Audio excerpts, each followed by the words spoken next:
Second শিফটের আমরা পার্সেলগুলো আমরা এভাবে ভাগ করে নিচ্ছি, কারণ আমার দ্বিতীয় লোড এসে গেছে, এটাকে নিয়ে আমি বেরাবো ডেলিভারি দিতে।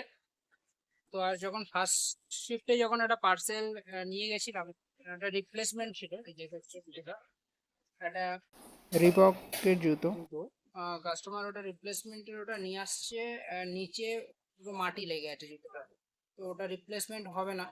আমি কাস্টমারকে বললাম যে দেখুন, এটা স্টেন চেক বা ড্যামেজ চেক আছে, আমি এটা রিসিভ করতে পারবো না, এটা আমি ফেল করলে রিজেক্ট হয়ে যাবে। তো কাস্টমার রেগে গেল। কাস্টমারের বক্তব্য যে ওটাকে সে ঘরে নিয়ে চলে গেল, একটু ভিজে কাপড় দিয়ে মুছে পরিষ্কার করে সে ওটাকে আবার নিয়ে আসছে। তো এখন ব্যাপারটা হচ্ছে যে কি করে হবে, সে যে মুছে নিয়ে আসছে, দাগ তো থাকবেই, একটা ব্যবহার করা জিনিস কাদা তো নিচে লেগে থাকবেই। তো কাস্টমার বলছে তোমার নামে কমপ্লেন করব, তুমি যে জিনিসটা এইভাবে রিসিভ করলে না, এটা কেন করবো, আমার ছোটো সাইজ এসছে। এখন ঠিক আছে, আপনি জিনিসটা ইউজ করে মাটি লাগিয়ে দিয়েছেন, এইভাবে তো আর এটাকে আমি আর আর কোম্পানিতে জমা দিতে পারি না, এটা তো আমার নামে লস আসবে, এটার যা দাম 2,500-3,000 টাকা দাম, এটা তো আমাকে ফাইন দিতে হবে। এই দেখো, এই বাক্সের ভেতরে সেই জিনিসটা আছে।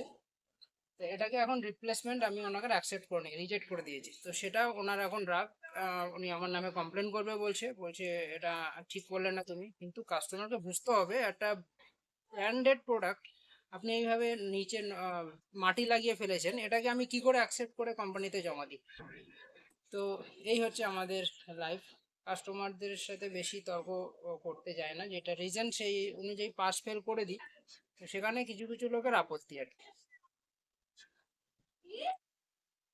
তো আপনাদের রিকোয়েস্ট করব, বেশি জোর জবরদস্তি করবেন না, এবং যারা নতুন ডেলিভারি বয় আছে তারা হয়তো আপনাদের চাপে পড়ে জিনিসটা তুলে নিল, অফিসে জমা দেবে, কিন্তু সেখানে গিয়ে তাকে কথা শুনতে হবে, বা তার মাইনে থেকে টাকাটা ফাইন কাটা হবে।